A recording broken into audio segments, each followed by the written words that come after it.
អូនអើយទឹកស្រកសណ្ដក់ហើយអូនបើដូច្នេះមែនយើងខំបាចទៀតទៅបើយូរណាស់ត្រឹមកន្លះខែទៀតមុខជារៀងហើយចូលឯងរាល់គ្នាពំយកមាស5ក្រឡប្រាក់5ក្រឡនិងទុកថាផ្ទិលចានទៅឲ្យបុរសប្តីប្រពន្ធនោះហើយអង្វរគេឲ្យលេងបាយទឹកសមុទ្រទៅបាច់យូរថ្ងៃហើយមិនបានឃើញអ្វីសោះខ្ញុំមិនខ្ចីទេខ្ញុំលេងបាច់ហើយស្រីអីគ្រាន់តែប៉ុណ្ណឹងក៏រអ៊ូរទាំមិនចេះតស៊ូសោះធ្វើម្ដេចនឹងមាននឹងបាននឹងគេសូមជូនរឿងបុរសពីរនាក់រកស៊ីបាចទឹកសមុទ្រកាលពីព្រេងនាយមានបុរសពីរនាក់ជាសម្លាញ់នឹងគ្នាម្នាក់ឈ្មោះសនម្នាក់ទៀតឈ្មោះសាញ់ពួកគេទាំងពីរនាក់បាននិយាយសន្យាគ្នាថាណែសម្លាញ់សាញ់ថ្ងៃក្រោយបើឯងមានគ្រួសាររកស៊ីមានជីវភាពទូធាជាងគ្នាឯងកុំភ្លេចជួយទំនុកបំរុងគ្នាផងណាសម្លាញ់អាសម្លាញ់សមមិនអីទេឲ្យតែវាដូចមាត់ឯងនិយាយគ្នាមិនភ្លេចសម្លាញ់ឯងទេក៏ប៉ុន្តែណែបើសម្លាញ់ឯងមានគ្រួសារវិញណាហើយរកស៊ីមានជីវភាពទូធាជាងគ្នាសម្លាញ់ឯងកុំភ្លេចមករកគ្នាហើយជួយទំនុកបំរុងគ្នាផងពួកយើងជាសម្លាញ់នឹងគ្នាតាំងតែពីតូចមកក៏ហើយ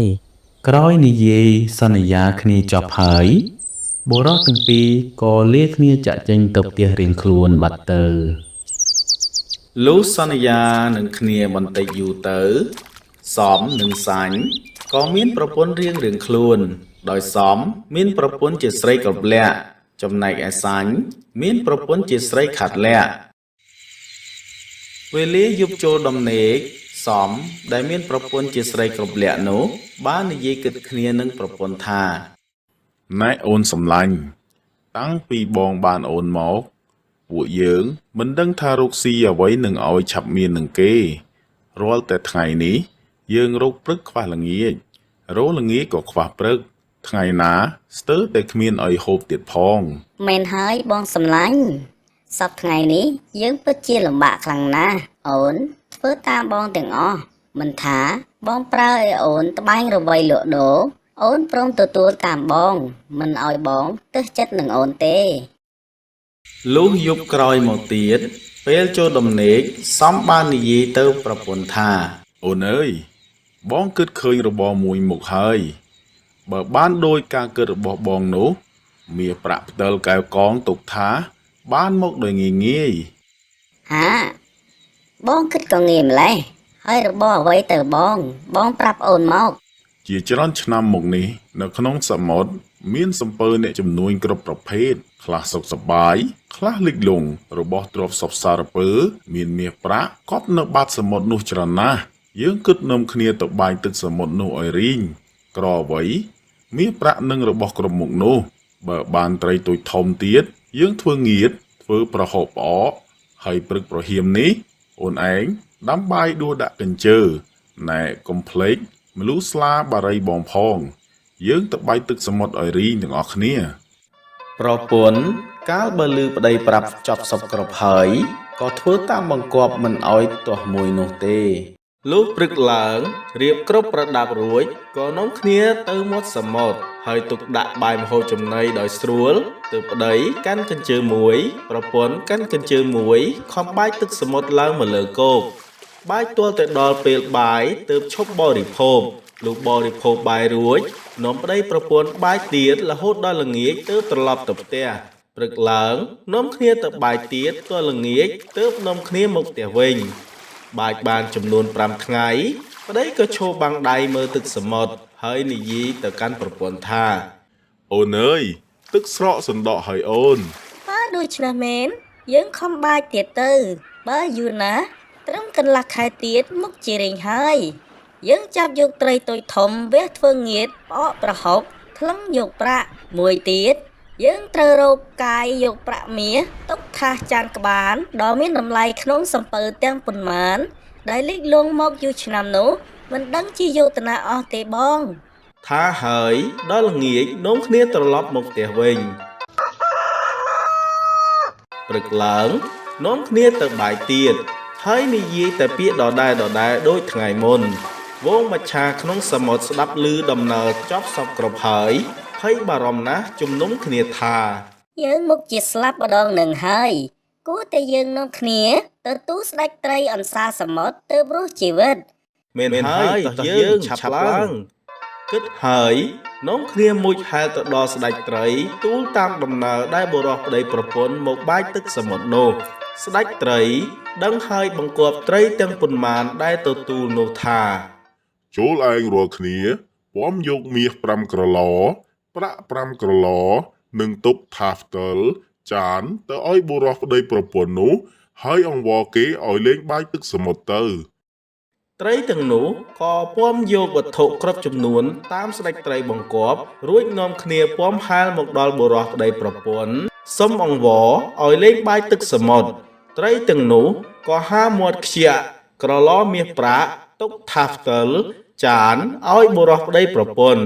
បុរសប្តីប្រពន្ធមានសេចក្តីត្រេកអរពន់ពេកក៏ឈប់លេងបាចទឹកពីថ្ងៃនោះរួចនាំប្តីប្រពន្ធរែកទូលជញ្ជូនទៅទុកផ្ទះលុះត្រាតែអស់បុរសប្តីប្រពន្ធក៏មានទ្រព្យសម្បត្តិច្រើនថ្កុងរុងរឿងបានសេចក្តីសុខរៀងទៅពណ៌នាពីសម្លាញ់សាញ់មានប្រពន្ធជាស្រីខាត់លាក់មានការនឹករលឹកដល់សម្លាញ់សមជាខ្លាំងក៏បបួលប្រពន្ធទៅលេងនឹងផ្ទះសម្លាញ់សម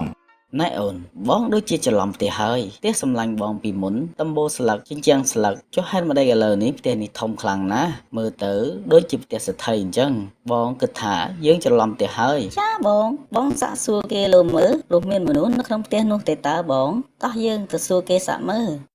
ក្រោយសាញ់ដើរតម្រង់ទៅកាន់ផ្ទះនោះហើយក៏ស្រាប់តែឃើញសម្លាញ់សមនិងប្រពន្ធក៏មានចិត្តត្រេកអរជាខ្លាំងព្រោះពួកគេទាំងពីរនាក់នៅចាំចិត្តរាប់អានគ្នាដូចពីដើមសមក៏បានអញ្ជើញសាញ់ឲ្យចូលទៅអង្គុយក្នុងផ្ទះគេក្រោយពេលចូលទៅសម្រាកក្នុងផ្ទះសមសាញ់គិតក្នុងចិត្តថា យីសំពីមុនគេលំបាកខ្លាំងណាស់ចុះម្ដេចពេលនេះក៏មានជីវភាពធូរធារខ្លាំងម្ល៉េះ គិតហើយក៏និយាយទៅកាន់សមថា ណែសម្លាញ់សំអើយគ្នាក្រលំបាកខ្លាំងណាស់ហើយឥឡូវនេះតើឯងរកស៊ីជំនួញជួញដូរអ្វីហេតុអ្វីក៏មានខ្លាំងម្ល៉េះសម្លាញ់ សម្លាញ់សាញ់គ្នាណារស់ស៊ីបាចទឹកសមុទ្រជាមួយនឹងប្រពន្ធតែ2នាក់ភ្លឺឡើងគ្នាឲ្យប្រពន្ធរៀបចំគ្រឿងប្រដាប់ប្រដាចប់សពគ្រប់ហើយក៏នាំប្រពន្ធទៅបាចទឹកសមុទ្រល្ងាចឡើងត្រឡប់មកផ្ទះវិញបាចបានចំនួនតែ5ថ្ងៃណាសម្លាញ់ស្ដេចត្រីផិតភ័យក៏បង្គាប់បរិវារឲ្យពំយកមាសប្រាក់កែវកងគ្រឿងមានតម្លៃជាច្រើនយកមកឲ្យគ្នាតែម្ដងទៅ ក្រោយដឹងដំណើរចប់សពគ្រប់ហើយសាញ់ក៏បានលាសមត្រឡប់មកផ្ទះវិញ ណែសំគ្នាគិតថានឹងលាឯងត្រឡប់ទៅផ្ទះវិញហើយ មិនអីទេសម្លាញ់ប៉ុន្តែគ្នាមានរបស់បន្តិចបន្តួចទុកឲ្យឯងសម្រាប់ចិញ្ចឹមជីវិតព្រោះដូចយើងសន្យានឹងគ្នាហើយថាបើនរណាម្នាក់មានជីវភាពធូរធារជាងនឹងជួយទំនុកបម្រុងគ្នាទៅវិញទៅមកណាសម្លាញ់ គ្នាអរគុណឯងច្រើនហើយ លុះយប់ចូលដំណេកសាញ់ក៏បានគិតគូរនឹងប្រពន្ធថា អូនសំឡាញ់ព្រឹកនេះអូនឯងដាំបាយរៀបចំប្រដាប់ប្រដាចប់សពគ្រប់ភ្លឺឡើងយើងនឹងនាំគ្នាទៅបាចទឹកសមុទ្រឲ្យបានមាសប្រាក់របស់ទ្រព្យដូចសំឡាញ់យើងដែរ លុះភ្លឺឡើងមីខាតលាក់ជាប្រពន្ធបានក្រោបបង្កាត់ភ្លើងឆេះហើយបានបើកខាប់វល់អង្គក៏កំពប់មួយទូកដៃ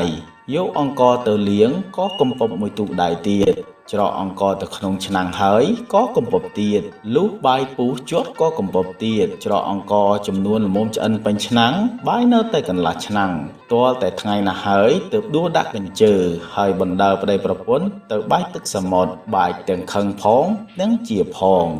ក្រោយបែកបានចំនួន5ថ្ងៃអស់វងមច្ឆាទុយធំផ្អើលផុតភ័យក៏ជំនុំគ្នាថា យើងមុខជាស្លាប់ម្ដងនឹងហើយគួរតែយើងនាំគ្នាទៅទូស្ដេចត្រីអន្សាសមុទ្រទៅរស់ជីវិត មែនហើយតោះយើងឆាប់ឡើងគិតហើយនាំគ្នាមុជហែលទៅដល់ស្ដេចត្រីទូលតាមដំណើរដែលបុរសប្តីប្រពន្ធមកបាចទឹកសមុទ្រនោះស្ដេចត្រីដឹងហើយបង្គាប់ត្រីទាំងប៉ុន្មានដែលទទួលនោះថា ចូលឯងរាល់គ្នាពំយកមាស5ក្រឡប្រាក់5ក្រឡនិងទុកថាផ្ទលចានទៅឲ្យបុរសប្តីប្រពន្ធនោះហើយអង្វរគេឲ្យលេងបាចទឹកសមុទ្រទៅ ត្រីទាំងនោះក៏ពាំយកវត្ថុគ្រប់ចំនួនតាមស្ដេចត្រីបង្គាប់លុះហែលមកដល់ជិតប្តីប្រពន្ធទាំងពីរនាក់នោះហើយមិនទាន់ទាំងបាននិយាយផងពួកគេក៏បានឮប្តីប្រពន្ធទាំងពីរនាក់នោះប្រកែកគ្នាខ្លាំងៗថា បាច់យូរថ្ងៃហើយមិនបានឃើញអ្វីសោះខ្ញុំមិនខ្ចីទេខ្ញុំលេងបាច់ហើយ ស្រីអីគ្រាន់តែប៉ុណ្ណឹងក៏រអ៊ូរទាំមិនចេះតស៊ូសោះធ្វើម្ដេចនឹងមាននឹងបាននឹងគេ ឆ្លោះគ្នាប្តីប្រពន្ធជេរម្ដាយប្តីបញ្ចោប្រពន្ធប្រកាច់ចំបាប់គ្នាប្រទាញសម្ពត់គ្នាទៅវិញទៅមកទាល់តែអាក្រាតទាំងពីរនាក់ប្តីប្រពន្ធលិចគេខ្មាស់នៅមាត់សមុទ្រវងត្រីទាំងនោះស្ដាប់ឮហើយថាលេងបាចទឹកសមុទ្រក៏ត្រេកអរធូរចិត្តជាខ្លាំងលេងសោកឲ្យមាសប្រាក់របស់ទាំងពួងទៅកាន់បុរសទាំងពីរនាក់ប្តីប្រពន្ធនោះត្រីទាំងនោះបានឃើញគេខ្មាស់បុរសប្តីប្រពន្ធក៏សើចទាំងវងទាំងវងតែត្រីសណ្ដាយសើចទាល់តែរយះមាត់បានជាមាត់ធំដូចគេហែករហូតដល់សព្វថ្ងៃនេះចំណែកបុរសប្តីប្រពន្ធគ្មានបានអ្វីសោះក៏លេងឆ្លោះគ្នានាំគ្នាដកសារាយប្តីមួយអំរែកប្រពន្ធមួយទ្រនូលត្រឡប់មកផ្ទះវិញចាក់សារាយចោលនៅនឹងគៀនជញ្ជាំងឲ្យរលួយខូចអស់ទៅនាងរត់រោអ្នកមេខាតលះរត់រោអាបាក់អន្សា